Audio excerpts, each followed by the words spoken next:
Hi there, and thanks for joining us for Mastering the Next Generation of Illinois Science Standards. My name's Francis Vigent. I'm CEO here at KnowAtom, and my background is actually as a teacher, high school math teacher, and then as an elementary and middle school science, technology, engineering, and math specialist. I've been part of KnowAtom for almost 10 years now.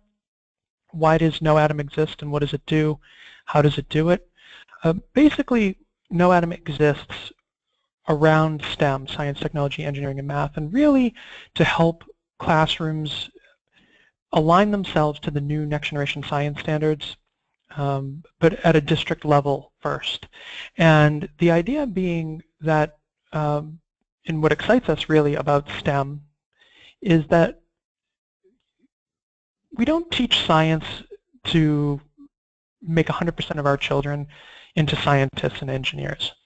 If 5% of the population becomes scientists and engineers, that's actually adequate for our needs here in the U.S. The reason that 100% of students need to learn science, technology, engineering, and math is to help develop their critical thinking skills, specifically their ability to create, evaluate, and analyze. So KnowAtom helps classrooms do that.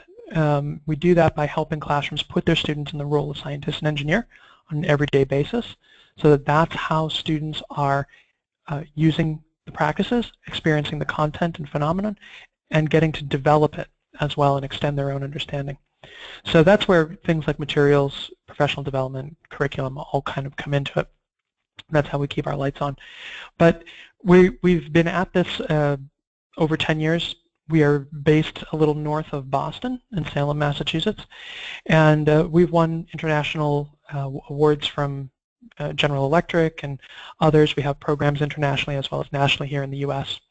So to talk a bit about our webinar today, I'm hoping to take about an hour, between an hour and an hour 15 minutes to go through the following concepts as it relates to the next generation of Illinois science standards, which are the next generation science standards.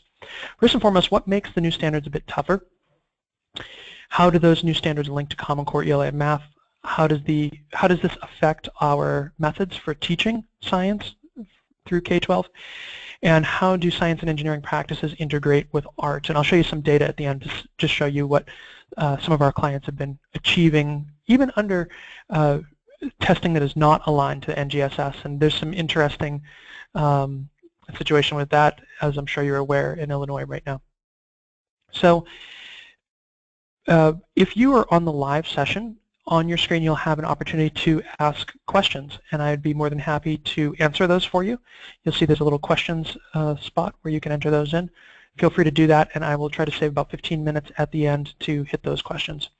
So where things are at presently in Illinois is very interesting and maybe overly dramatic, or the result of an overly dramatic situation.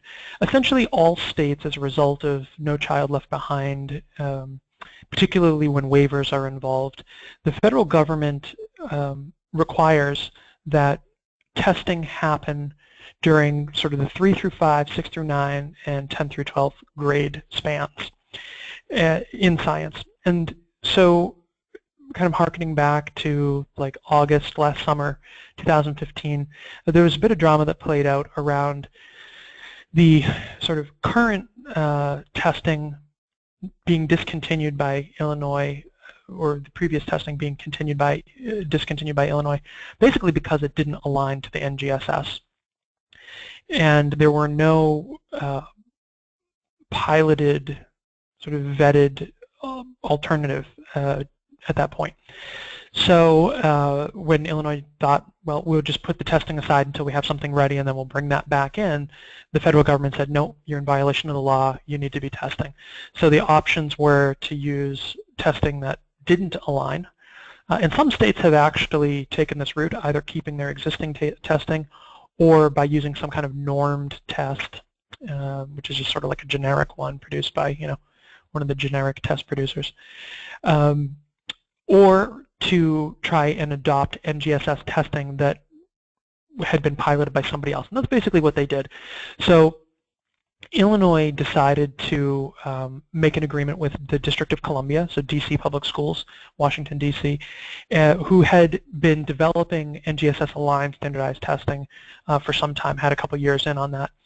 And so they have this sort of item agreement, and kind of that's the situation you probably find yourself in now.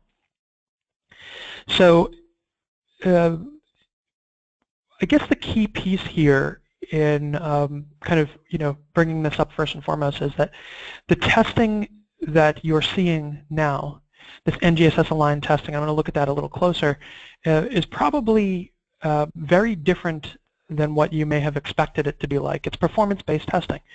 It is also computer-based, but the thing to kind of point out here is that you, if you haven't done the testing already, are going to notice that it's all scenario-based.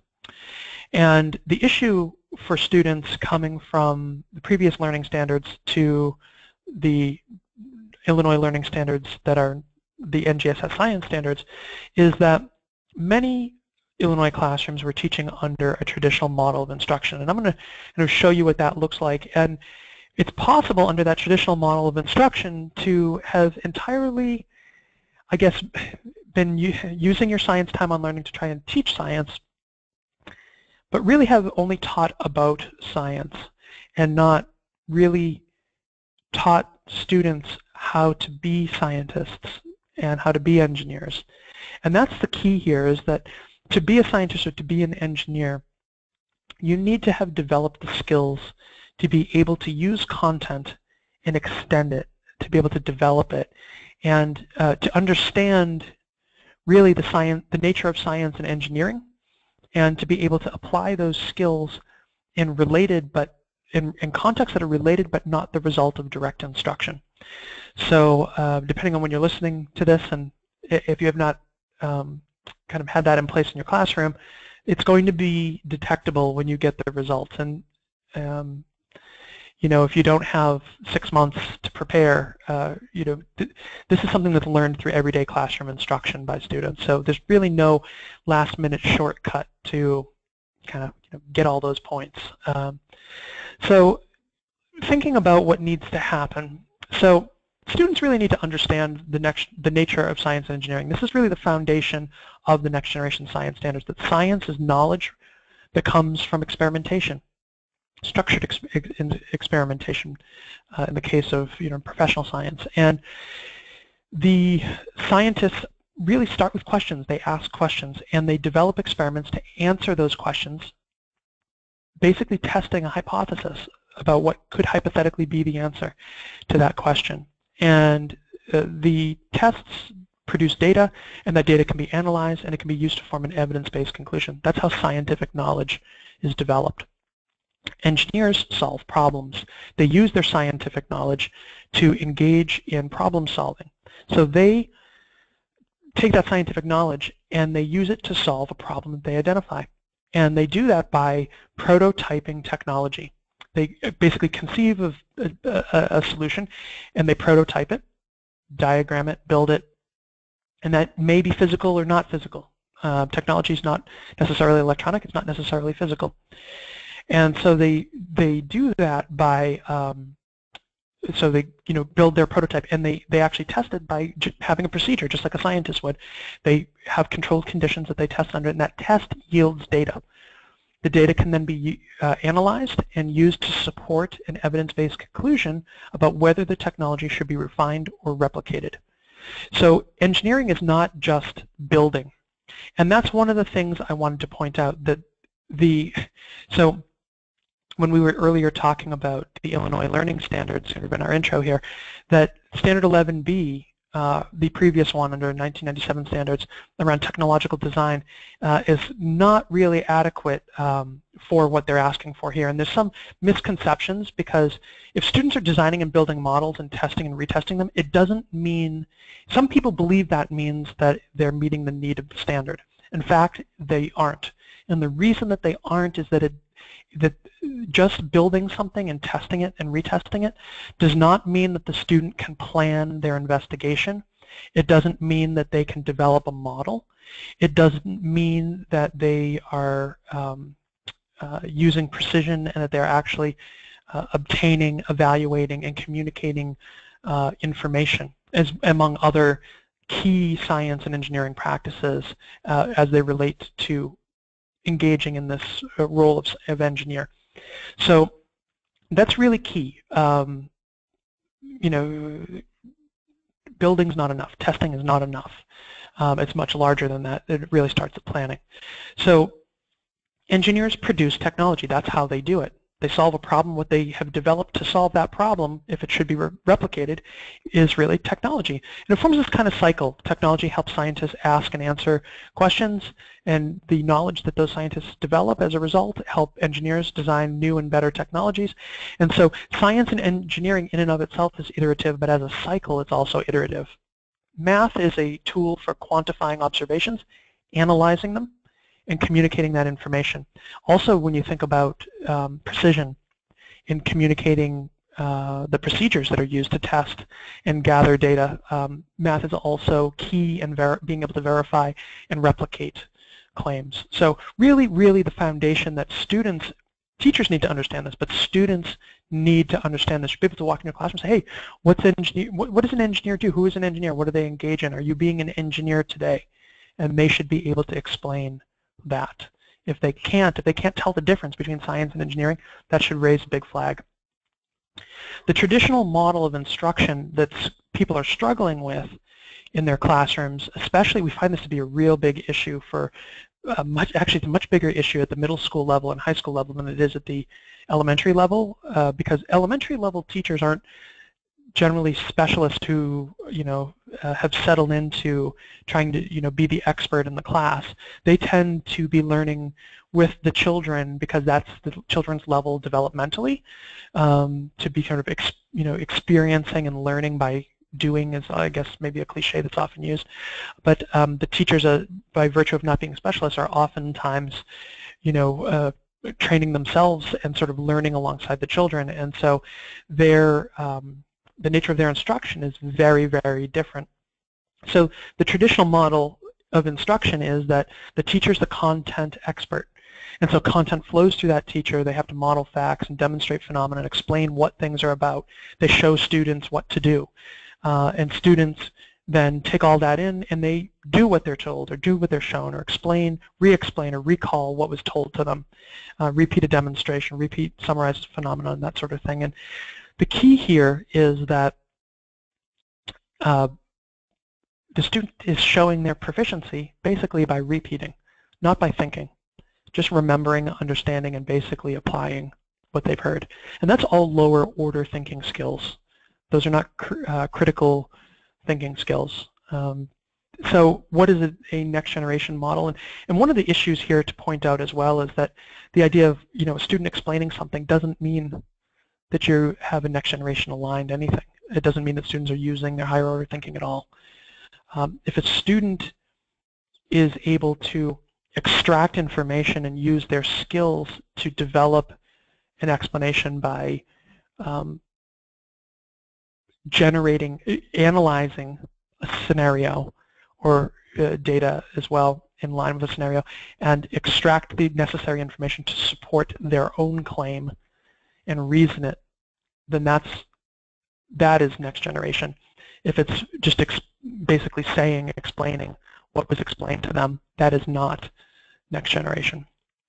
When you think about next generation inquiry environment, really the foundation here of that classroom is that the nature of the relationship between the children and the content is entirely different. It's not the teacher being the expert and the relationship is between the student and the teacher's explanation, but instead the relationship is between the student who has developed some skills and using those skills to develop the content that they have maybe some understanding of, but really not complete understanding. Not everything is a result of direct instruction, so they have to be able to develop their understanding in a unique context, and that's how they observe and begin to be able to make relationships between the phenomenon of how that content behaves. So that's very, very different. Another key piece of this is that the teacher's role is to gradually adjust support.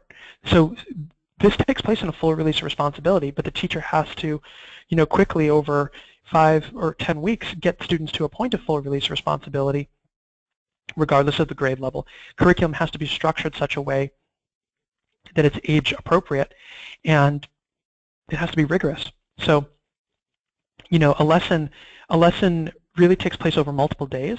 However, a unit can't take place over 3 months. You can't have 3 or 4 units a year and have that really work appropriately under the next generation science standards. And there's a lot of folks who are pursuing that type of approach, basically trying to take their existing resources and add practices to them because they see, light and matter or light and energy. I have that unit, and that's what's being talked about here. I can just add the practices to it.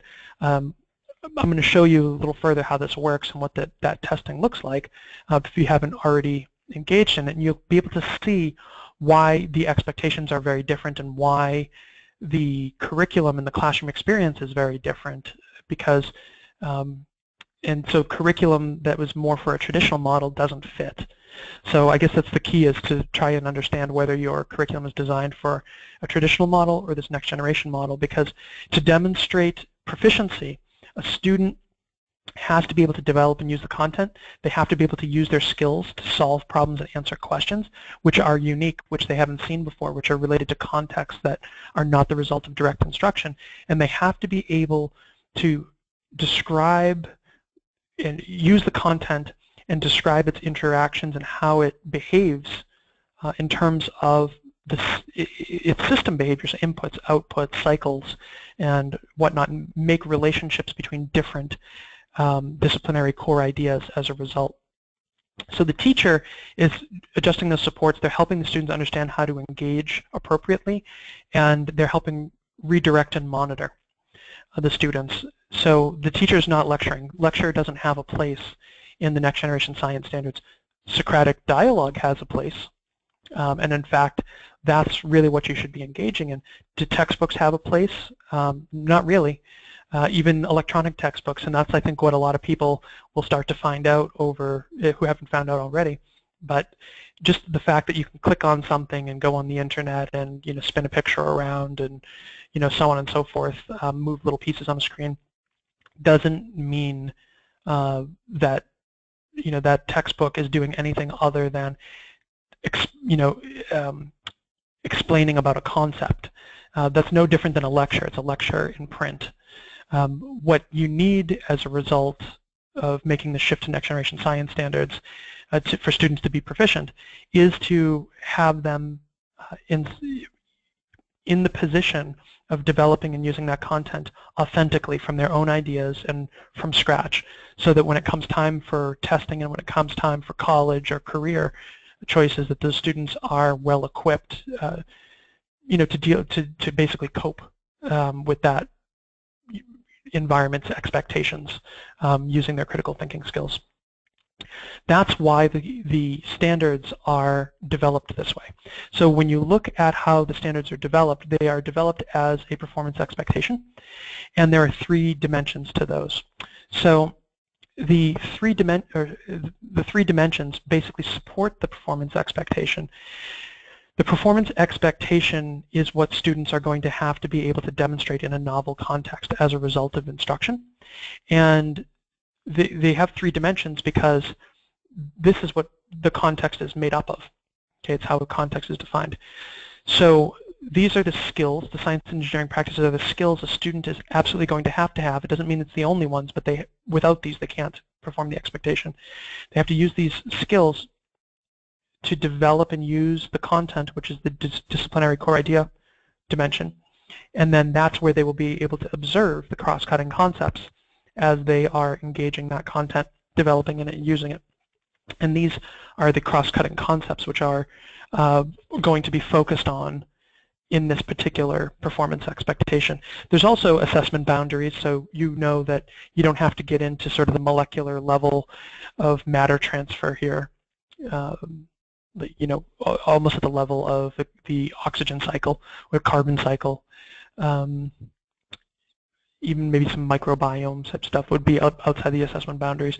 And also clarification that the emphasis is on the idea that matter is that's not food is still changed by plants into matter that is food for some other animal in the food chain or food web. So I'll show you an example of that. The key here is that in the classroom, students need to be given the opportunity to attempt to perform the expectation, actually learn from that attempt.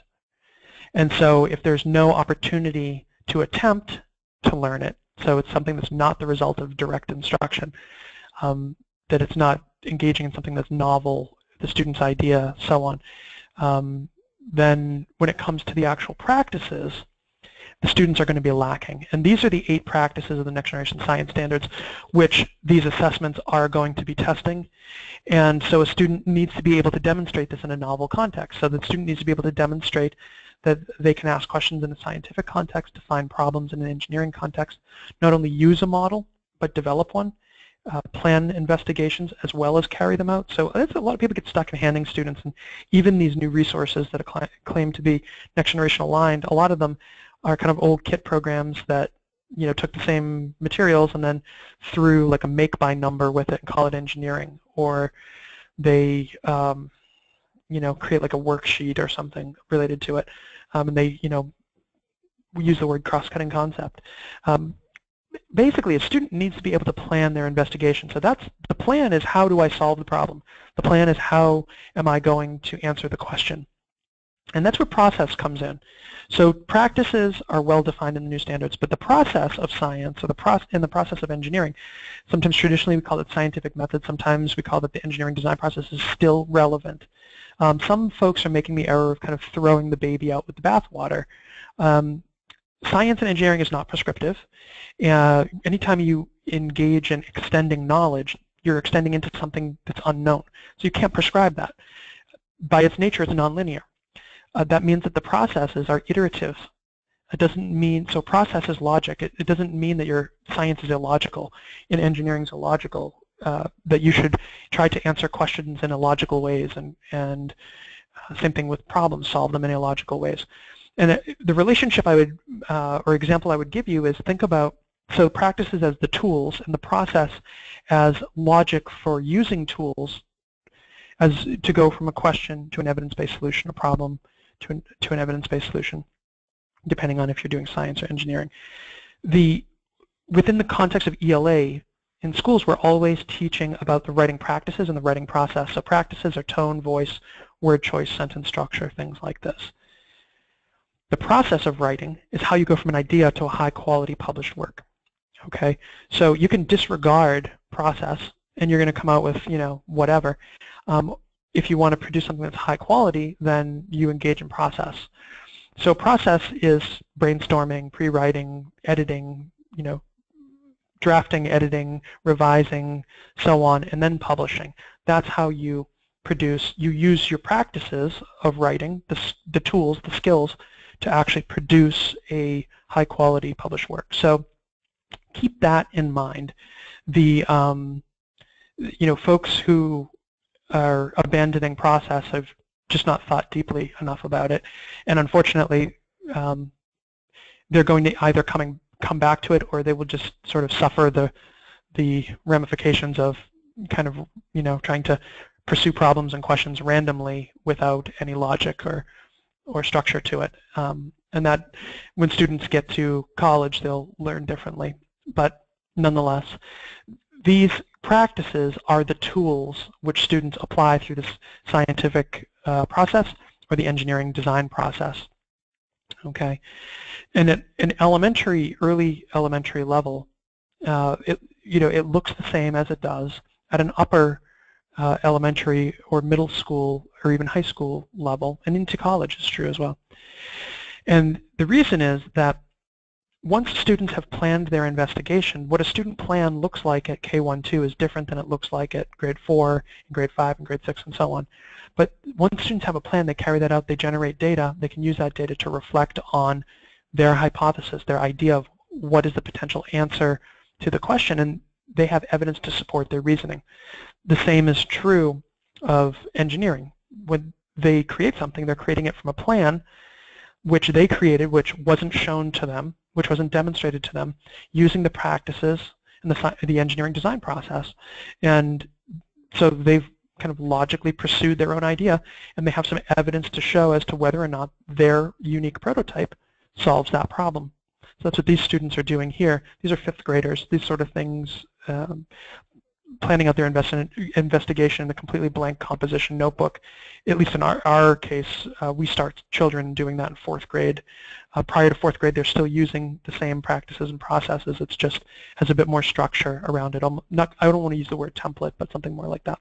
So that's what you can visualize. These students are engaging in developing a nonfiction text, which is a process writing, and so they're applying their math practices from Common Core. They're also applying Common Core ELA technical subject standards, writing standards, communication standards.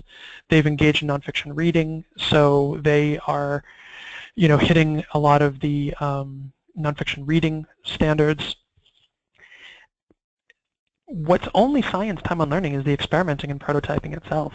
Otherwise, everything really overlaps, and of course the creative, evaluative, and analytical thinking skills certainly overlap. And that's by design. The next generation science standards were designed to do this if they are employed the way they're supposed to. I think one of the challenges with the, really hitting the standards appropriately in the classroom, and again, having grade-specific standards leads people to think that that's the only standards you should be involving in your classroom.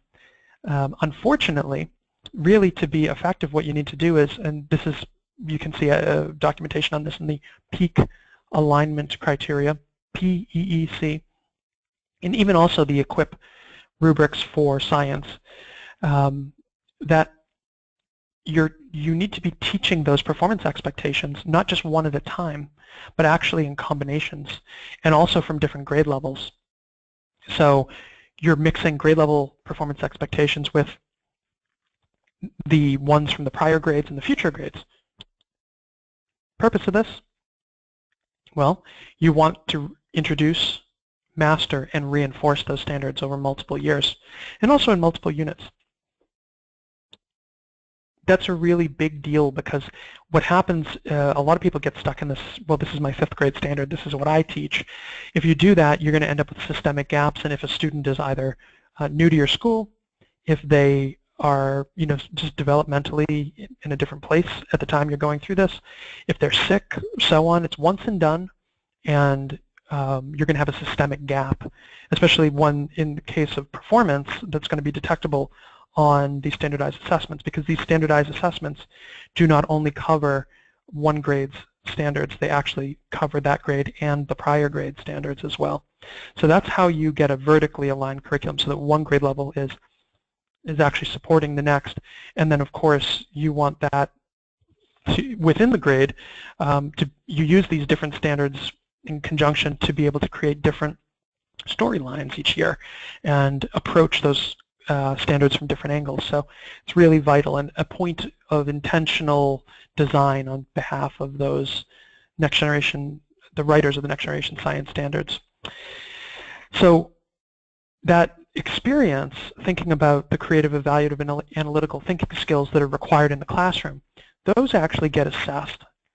And they are being assessed in these next generation assessments. And so I'm going to pull up the example from Washington, since your assessments actually mirror the Washington assessments. And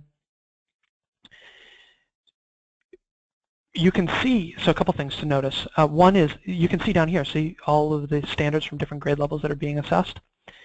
So it's not just fifth grade or fourth grade or third grade, it's actually all those grades that are being assessed at the same time in the fifth grade assessment.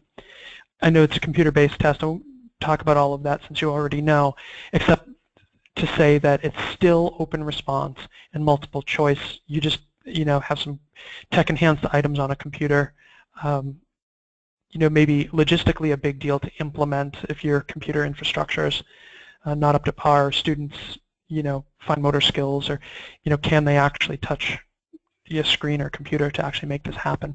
Maybe a limitation. But the bigger piece I want to point out is that all of the assessment, whether it's multiple choice constructed response or one of those tech-enhanced items is all happening through scenarios and storylines.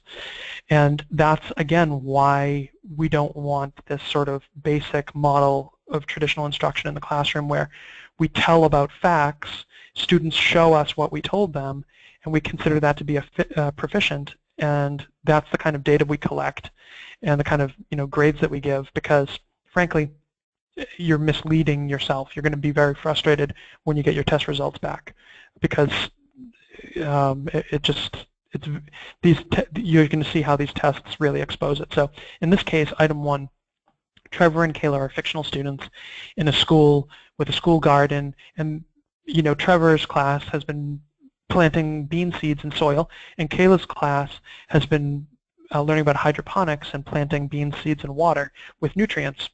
And so just like a lab investigation, the students are going to be following a step-by-step procedure. They have a scientific diagram. They then collect data according to a procedure. And the procedure here is kind of it's a bit ill articulated, but it's not necessary. It's been obscured.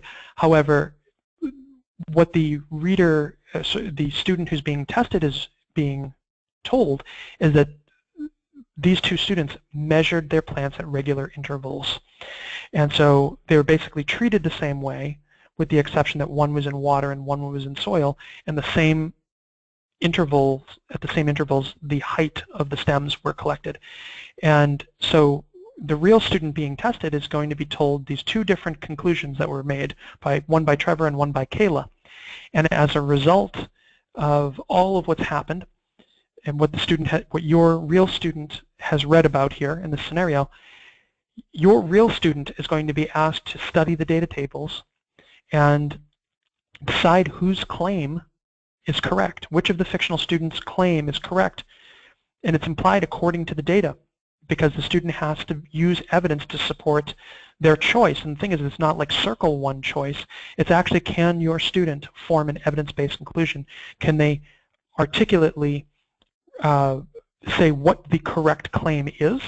Can they support it with evidence and explain why that evidence actually supports the claim? So that's our evidence-based reasoning. Really a big deal, and that's why the skills dimension, that practices dimension within these new science standards in Illinois is so vital, and why learning in the classroom by actually experiencing being a scientist and engineer is so vital, because in this case the student is going to have to put that skill set to use and really put on their science hat and really extract what's necessary from this scenario and form an evidence-based conclusion in writing. Now, the multiple choice questions still function off of the same sort of scenarios, and even those tech-enhanced items, and these are examples, and you notice that there's a storyline here. Trevor and Kayla come up again, and that's intentional. So the tech-enhanced items, well, this is drag and drop into these organisms into their proper home in a food web. So here a child needs to be able to not only look at an animal, but also to be able to infer from what they're looking at, as well as what they know, to decide whether or not that organism is a producer, a consumer, or a decomposer potentially, and drop them into the proper place in this food web. So it's kind of a souped up multiple choice in a way. But then they're asked to explain the shortest path for energy to get from the plants to the fox. So you can already infer from that the plants are at the bottom and the fox is at the top. However, this is a constructed response the student is going to be required to do. So again, critical thinking, have to be able to create, you have to be able to evaluate and analyze and create, and then of course do all of that simultaneously within the constructed response. When you look at multiple choices, the same sort of thing is playing out. Here's Kayla again, and there's a food chain, and there's a transfer of energy. And so the student is asked, who's being assessed is asked, look at the model of the pond food chain. Which of the following statements best describes the movement of matter in that food chain? Select 3 correct answers. So eliminating the wrong answer doesn't really help you much statistically anymore. The student really has to understand, because there are 3 correct answers. There are also 3 incorrect answers. So that's really important. So it's not about elimination as much as being able to analyze, evaluate, and identify the correct answers. Going a step further, the student's now going to have to create, because they're going to have to look at this model again and use the model to describe the relationship between the organisms in the pond food chain and the exchange of matter back into the environment. So a student's going to have to be able to explain that energy and matter flows between these, but then actually enters the environment again with the help of the decomposers, the bacteria here. So what they're going to have to do is they're going to have to link the idea of food chains and food webs to life cycles in their explanation. So here there was a concept of food chains and food webs. Here it goes further and actually causes the student to have to think about the connection to life cycles as well and make that connection through matter. So if a student has a basic knowledge of food chains and food webs, they should be able to do this in life cycles. However, if they don't have the skills, those practices, and I'm going to, I already brought those up for you, but I can show you again. If they can't develop a model, if they can't ask themselves a question or define a problem, if they can't actually analyze the data or construct an explanation or argue from evidence or obtain, evaluate, and communicate information, they are sunk when it comes to these types of questions. So that's why those dimensions, so what I just read to you, those 8, those are the dimensions. That's why they're so vital, and that's why you can't just shoehorn them into an existing lesson plan. You actually have to generate lesson plans which are experiences where students can actually engage in those practices and attempt to perform these types of expectations in the classroom on an everyday basis so that it's second nature. It really becomes a skill over some kind of a memorization task. And you can see there's more, I won't go over these in detail, but scenarios related to multiple choice, again, select 3 out of 5 answers.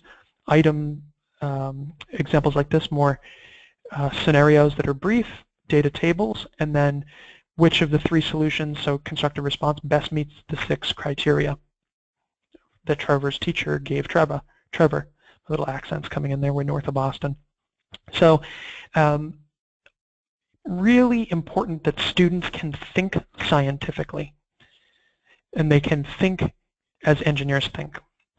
In the classroom, and I'm not going to go into this in too much detail, but for your curriculum to be aligned and to really master these next generation science standards, there are at least 5 key pivots. I'm going to name a couple here.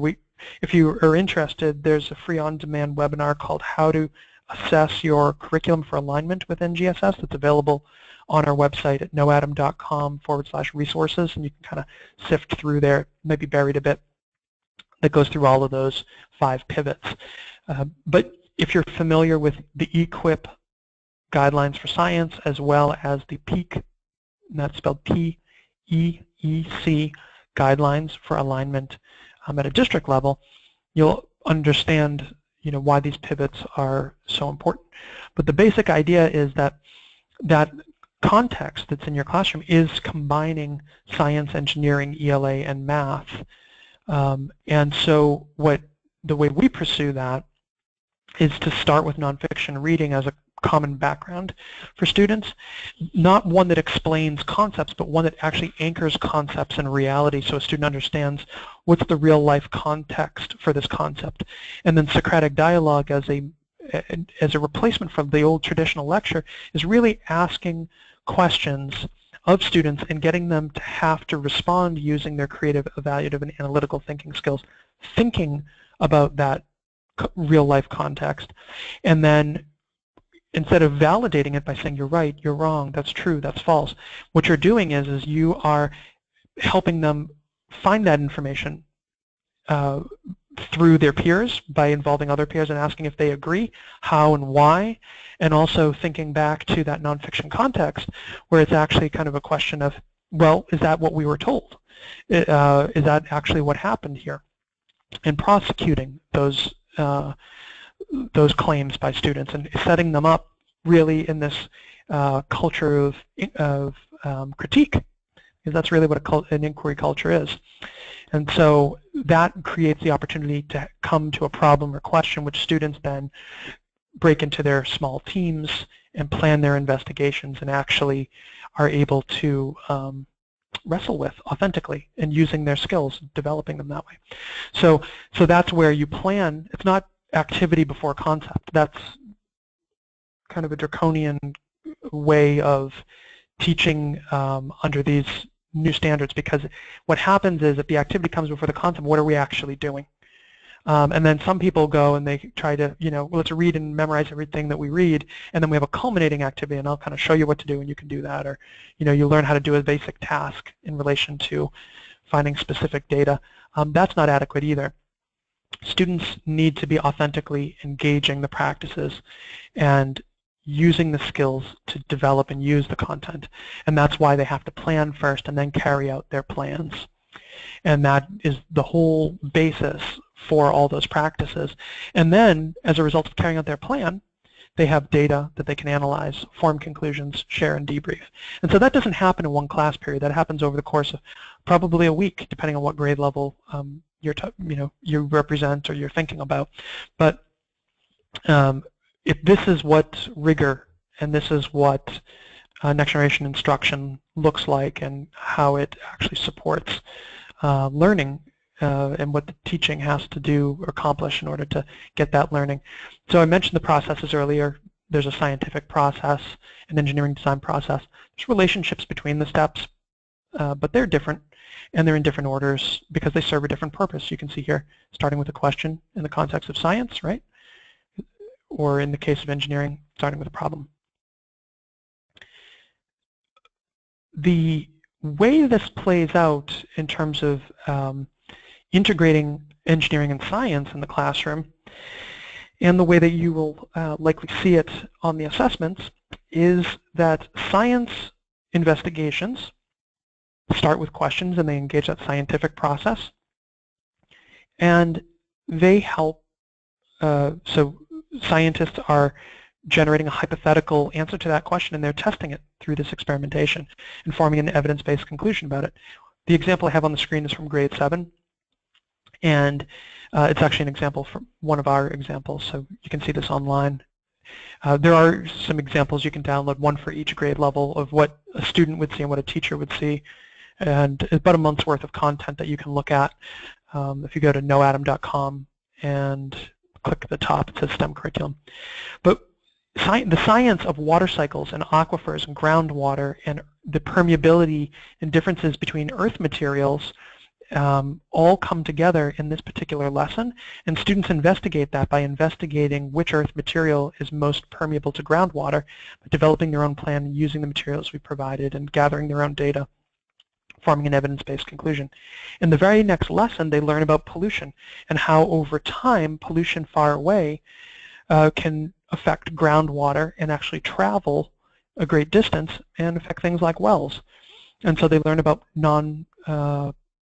point source pollution, and they engage in using the concepts that they learned in the scientific context and the phenomena they observed to think about and actually engage the idea of polluted aquifers, and they take on the role of engineer. So in this case, they're now going to try and remove pollution from water by helping solve the problem of a small fictional town that needs low-cost water filtration devices. And so you can imagine now they're engaging that engineering design process.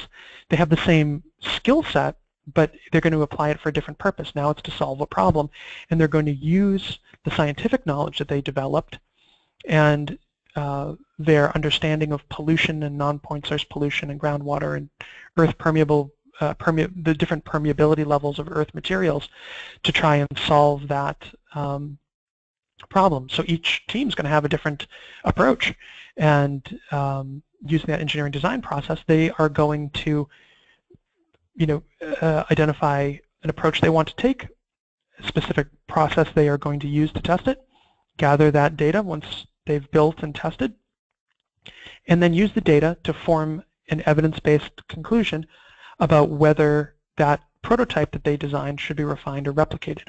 Okay, so that's how science and engineering come together very quickly in these scenarios, whether it's in the standardized testing or in the classroom. And the examples I'm showing you right now are classroom related.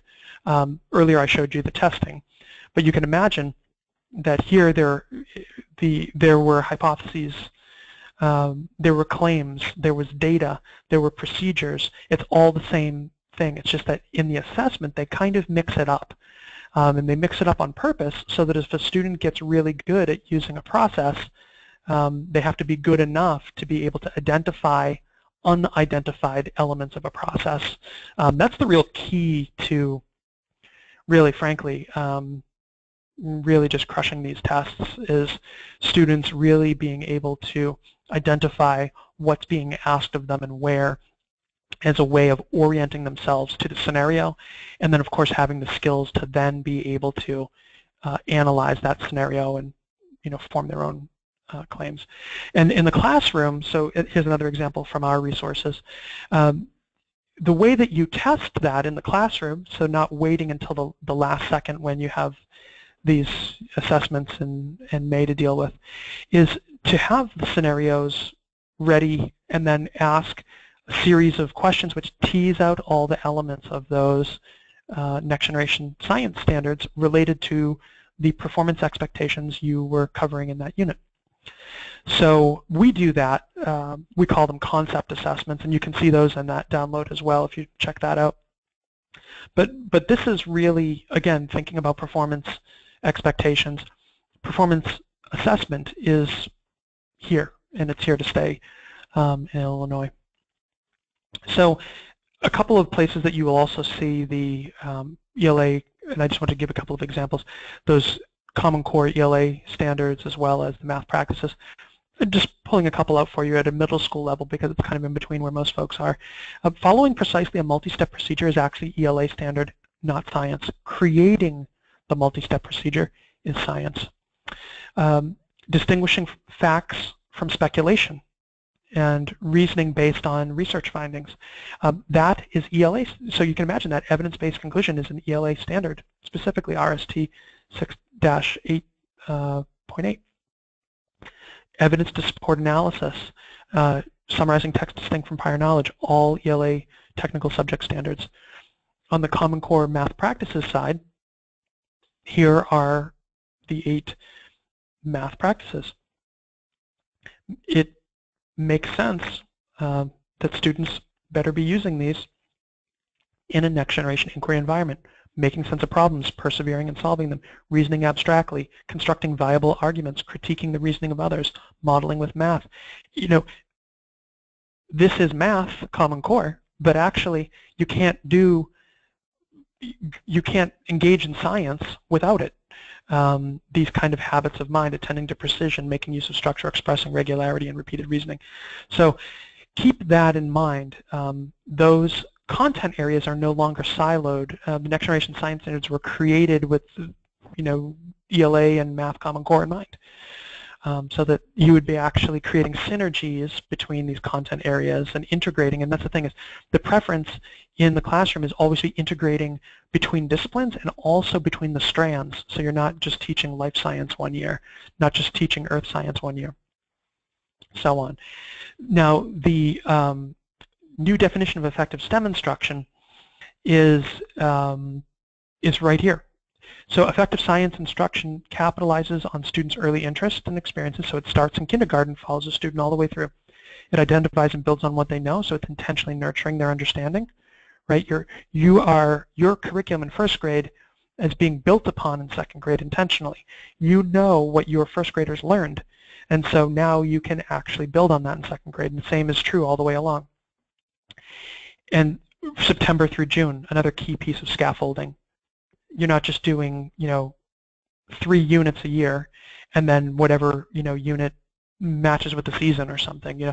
That's not intentionally building on what students know in a way that's leading them to a point where they can make concept to concept, concept to self, concept to world connections from one lesson to the next one unit to the next, because only really thoughtful scaffolding will get that, get you to that place. Providing students with experiences to engage them in the practices, this is very intentional language. Engaging students in the practices means engaging them in those 8 practices I showed you earlier to sustain and build their interest. Okay, now what you see in these pictures is the shift. What you see on the left is going away. If you see that in a class, freak out. That, we don't want teachers sort of pre-teaching, modeling, and then students going back and re-demonstrating what they just saw for themselves, or repeating it as a way of showing that they're proficient. Instead, what we want is students using those practices, attempting to perform the expectation, right, by engaging in a context that's unfamiliar, but in a context that's got connections to something that is familiar, so that they can extend what they know. And rigorous curriculum is going to sustain the student's interest by having a rigorous scope and sequence, and such that we're not doing the same thing for 2 weeks. And some people do the same thing for a month, and it's like, flags should go up and bells should go off. This cadence, think weekly. The scenario and the experience should be changing weekly, if not every week and a half, so that way you're building and you have momentum, and the students are getting the opportunities to practice the practices and the expectations over and over and over again, but in different contexts and with different but related content and so on. So it's not an entire, several months about electricity. Okay, that's what sustains student interest. There are different kinds of resources right now that people are using. Some are using awareness resources, the 1-2 pagers you download off the internet, and sometimes they're available from museums and companies that make students aware of what is this? What is an engineer? Engineers solve problems. Well, an awareness-ready resource doesn't prepare students to engage in engineering, engage in solving problems. So it's not sufficient. And it's not necessary if you are doing that. So moving down the pike, knowledge-ready resources are things like textbooks that teach or explain all about a concept that scientists have discovered. So it's kind of backward-looking. Again, not getting the student to the point of being able to develop a concept themselves, but to just explain what others have developed. Performance readiness is kind of what kits are famous for. Learn how to execute a specific task to gather specific kinds of data. You want to know how hard a rock or mineral is, do a scratch test. Here's how you do that. Here's some materials, here's a kind of worksheet, follow the procedure, go gather the hardness of these different rocks, and say something about it, explain about it. That's performance readiness. Again, it's isolated, kind of siloed. Mastery readiness is students developing a skill set and a broad-based connected knowledge and experience with the phenomenon, the systems of how the content interacts and behaves, so that they can actually look at a scenario that's unfamiliar to them but maybe related to something else and think their way through it to come up with an intelligent, evidence-based claim. Okay, so you think about claim, reasoning, evidence is something people talk about a lot. That's where it comes from. So you can imagine the context being a construction worker building a kitchen, a commercial kitchen, and they have several kinds of countertop to choose from. The engineers have the scientists have provided data on each of these materials, maybe marble, granite, stainless steel, wood, and something else. Because this is a commercial kitchen, they need the most durable countertop for their budget. And fictional John thinks that it's this particular material. Is John correct? And then think about and explain why or why not. Well, the student needs to be able to go into that scenario and then take this fictional character's claim and be able to go through, use the data, think about the scenario, and really come to an evidence-based, well-reasoned claim about that. So that's what we're talking about here. That's mastery readiness. Okay, knowing that you can scratch something is not enough to find out how durable it is or scratch resistant. It goes well beyond that. That's a connection. So these thinking skills we keep talking about is the connection to STEAM. So there are two things, STEM and STEAM, right? So STEM is this kind of cliche acronym people use to refer to science, technology, engineering, and math. STEAM inserts art in there. Okay, so that's the acronym people talk about there. And most people kind of roll off into the mud and get stuck because they think art's connection is artists make things pretty, so artists must make things that engineers make pretty. And you couldn't have a worse definition than that. The bottom line is that artists engineer communication.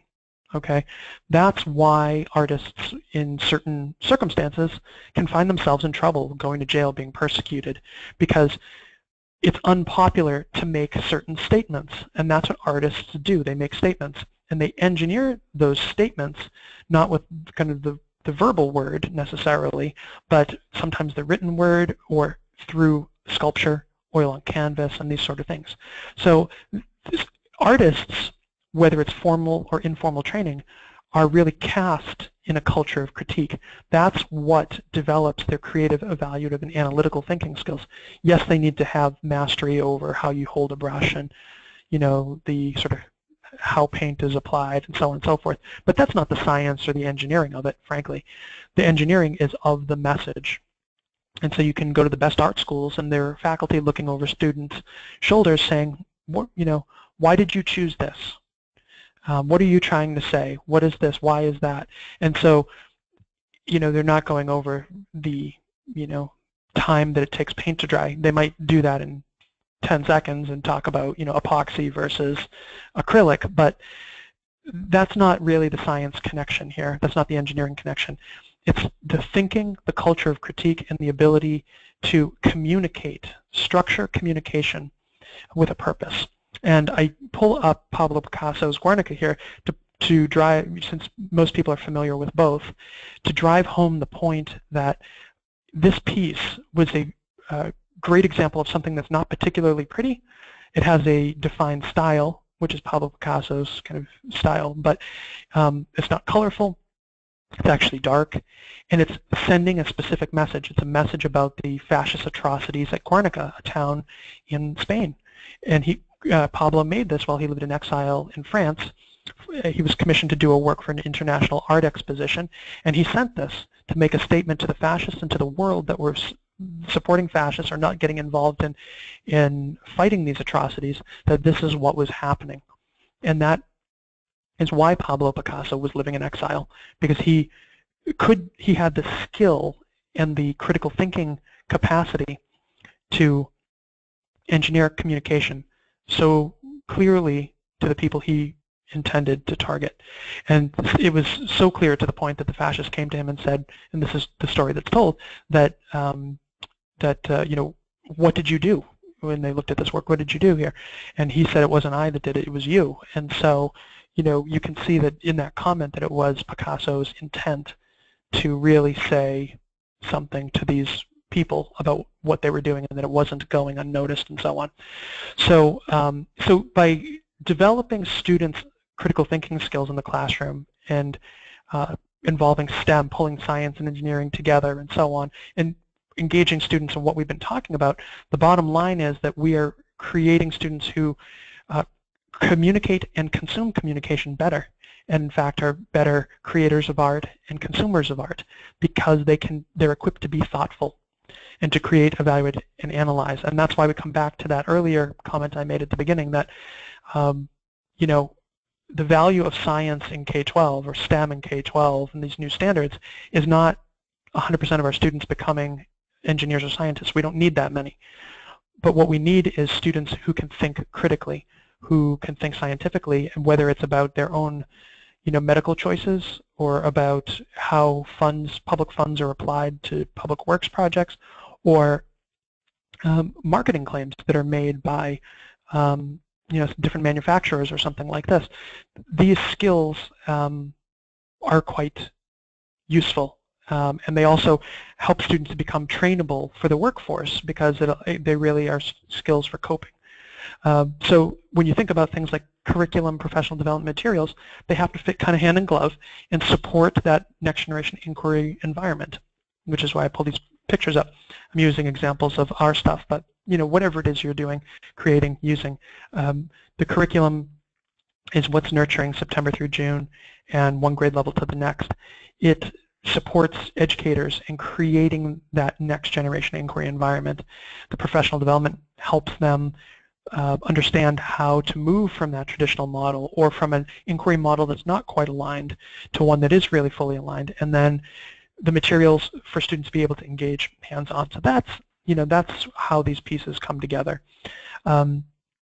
When you apply that, even under previous testing, and I'll use a couple examples here from Massachusetts so you can see apples to apples, in environments where there is 35% students who don't even speak English as their first language, 72% low income, 75% high needs, the state average is 50% here, and here's a school that's basically doubled it, nearly doubled it, and they get these shocks because teachers change, but yet you see a positive trend, and also administrators change. So it's not, entirely, it is what it is. I mean, teachers are vital, administrators are vital to making things happen in really, in a tight way. However, the students, by virtue of these shocks that happen, don't fall all the way back to where they were. Okay, they continue to grow and build, and so in environments where there are only 20% high needs and 7% low income, you see those kind of gains quickly and then sustained really here because the administrators and the educators are stable, and I mean that in terms of they aren't disappearing 1 year to the next, but they're stable, and so their skill set is increasing and it's being maintained as well. And this is an example of the highest school district in the state of Massachusetts who has reached about 90% proficient. And so you just see, the needs improvement dropping, warnings remaining low, single digits, and then over here, same thing, single digits and dropping needs improvement, and just really the right things happening. Even in middle schools, I want to point out here, really difficult middle school example. This is a school that over the course of 2 years added 24 points to their upper level students, and just proficient students, period. And look at their warning levels, how they dropped basically in half. And over here, it's 64% first language, not English, 87% free lunch, 95% low income, 97% high needs. So even in those environments, you can get these dramatic gains, and this is where their peers are operating in similar districts. And so hopefully this trend continues, but or in similar schools.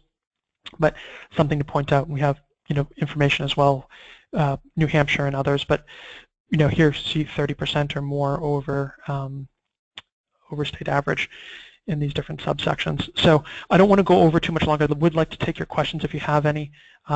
If you have any questions about anything that we've discussed, you're welcome to reach out to me. You can reach out through Mary Ellen DeLacy. Her phone number and email address is here. You can also, there's another segment of the series that really talks about how to implement and strategically implementing the NGSS in terms of curriculum specifically.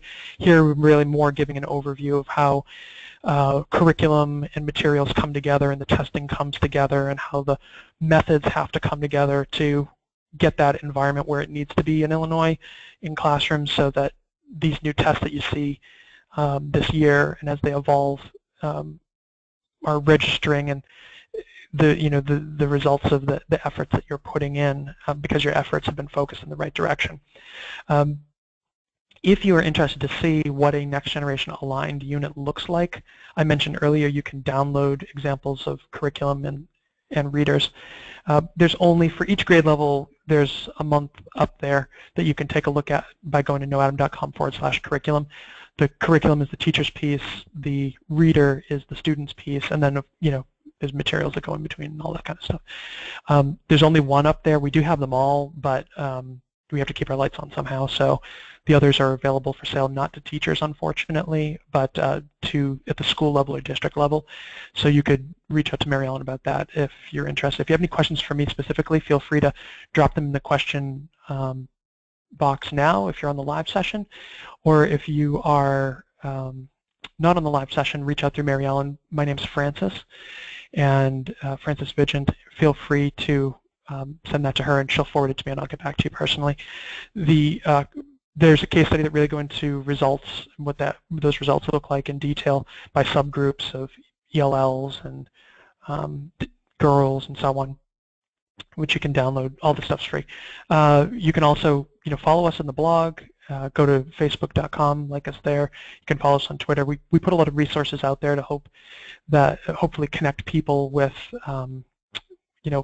with the tools to be successful, whether they're creating their own resources or they are at a point of adopting something and they want to just leapfrog and get to a point where they can really implement and refine pedagogy and that sort of thing, and not kind of try to patch things together first and then get to that point. So that's what's here.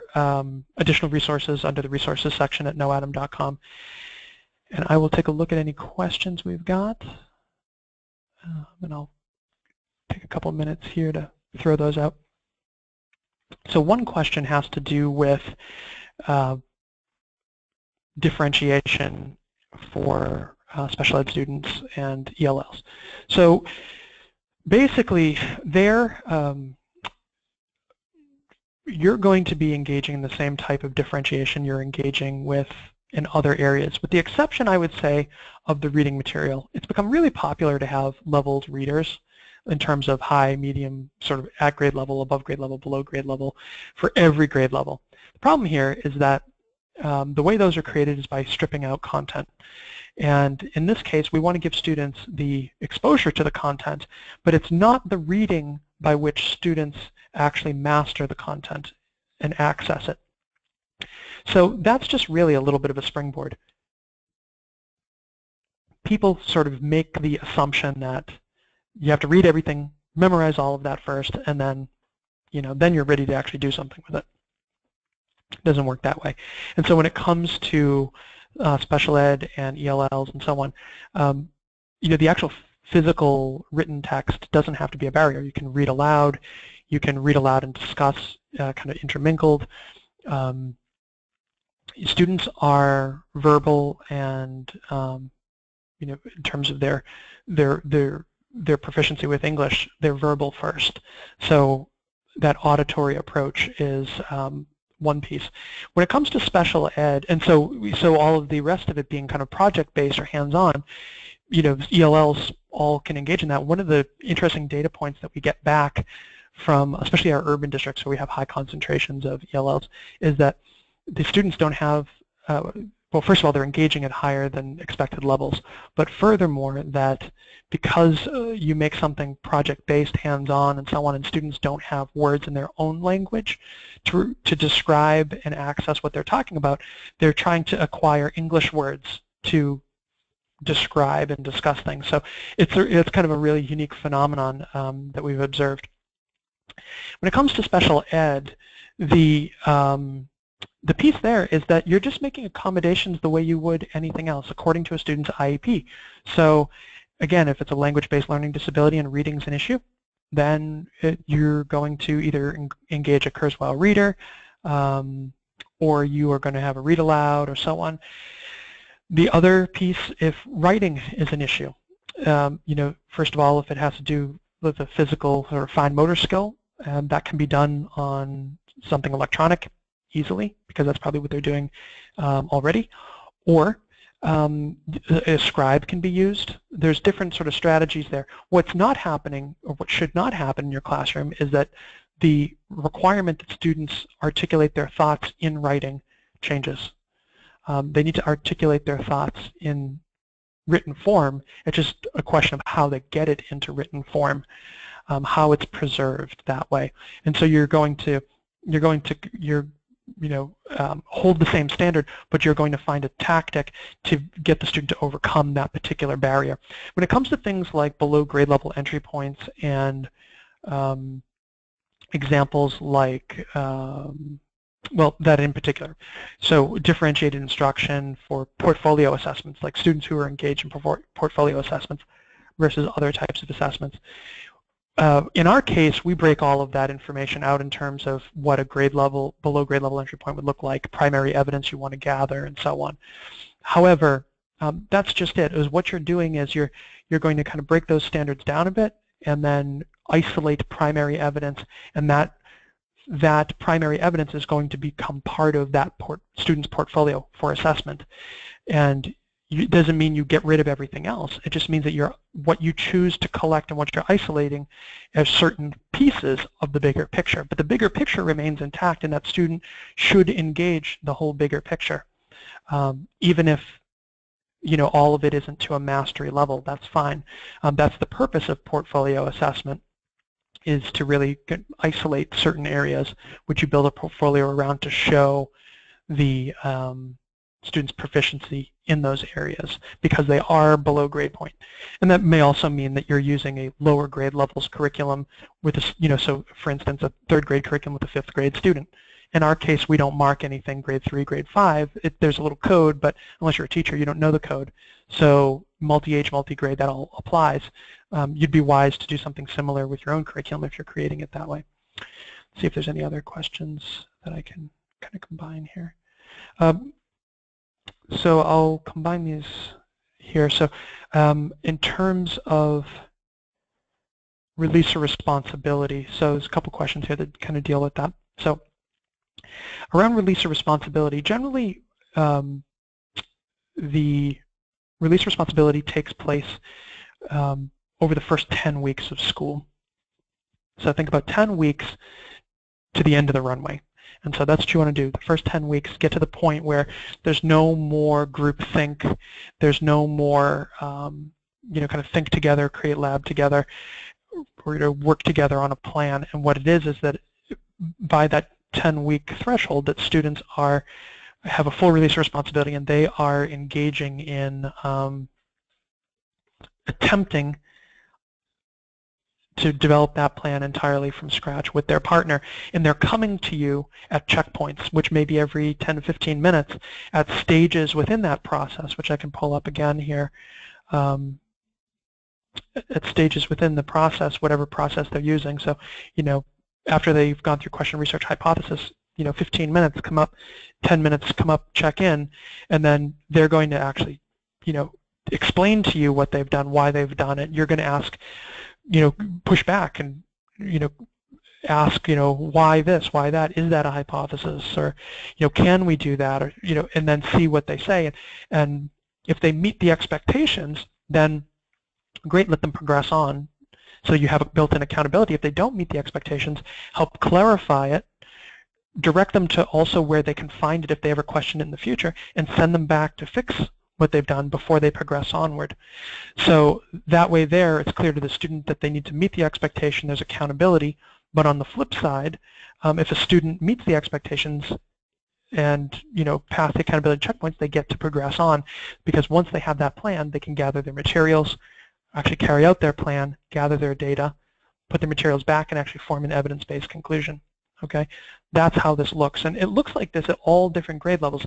What changes between, I mentioned earlier, kindergarten, K1, 2, third grade level, is that there may be aspects of this which are not fully released within that grade level. For instance, developing that procedure from scratch. Okay, the procedure may be developed, but these other aspects are not. And so, but yet they see and use all these components and clearly identified within that scientific process, and they understand that it's a scientific process, and they understand that they're being scientists, and they understand the relationship between what they're doing and engineering, what an engineer would do. Similarly, for the engineering design process. So I hope that answers that question. It's it's important to have that release of responsibility. So first 10 weeks is getting to that point where you can have the full release with these checkpoints. Then for the next 10 weeks, kids kind of skin their knee, don't meet the expectations, but learn.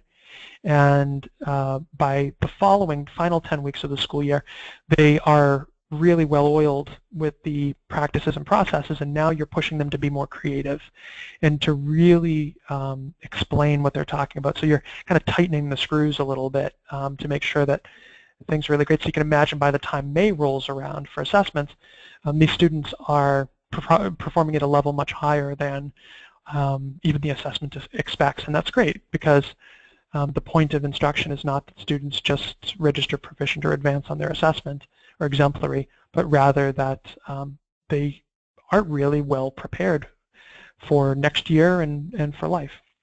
So, so that's that. One last question that's in here and that I will answer, and if you have any others, feel free to reach back if I wasn't able to get to yours or I combined ones and didn't really answer what you were thinking. So the last question has to do with talented and gifted. And so frankly, you know, talented and gifted programs are, you know, some folks really have strong feelings about those. The bottom line here is that thinking is, the ability to think is the great equalizer. Your skill in thinking, being able to synthesize and adapt what you know to new contexts and make use of that context and actually progress forward is, you know, really the highest value of learning. So in a talented and gifted environment, you should, you know, a talented and gifted environment, whether it's an after-school club or whatever, should be using all the same practices, all the same processes, all the same standards, but your expectations, I suppose, may be even higher than they would be in a classroom. And so what you're expecting at those accountability checkpoints may be much, much higher.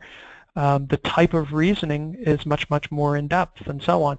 Now the thing is that it's hard to say what much more is, right? Because frankly, in a mainstream classroom which involves both, you know, quote unquote talented and gifted, and I don't know what the opposite of that is, but non-talented and gifted, you know, the same students can reach the same levels of proficiency in thinking. So I don't know, the talented and gifted model is kind of dated. Some states hold on to that, some communities hold on to that a little bit more than others. But the bottom line is that regardless of a student's DNA, they should be pushed to really excel and meet their potential. And if, you know, that potential, whatever that potential is, we should be pushing every student to the fullest. And so that's really why performance expectations are great in both, you know, talented and gifted and non-tag environments.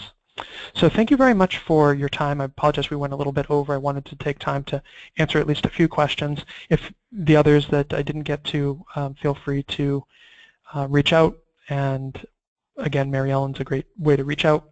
She'll get you over, get that question over to me, and I will reach back as soon as I can. This webinar will be sent out in a link to you, so you'll have access to the recording. Feel free to share it with others if you find that is useful. And I'll also just make a quick reminder that if you want to really drill into what is involved in that, those lessons and units and so on, and how you want to construct that, I'd recommend taking a look at strategically implementing, which you can find here, and also just take a look at some of the resources we have online. Download the curriculum, and you'll see we'd, you know, be happy to have inspired your changes. Or again, if you're a district that's really aiming to be high performing and are looking to adopt something, you know, we may be able to be a resource to you there. Nonetheless, thank you again for your time, and I appreciate it. My name is Francis Vigent, and I wish you a great day. Bye-bye.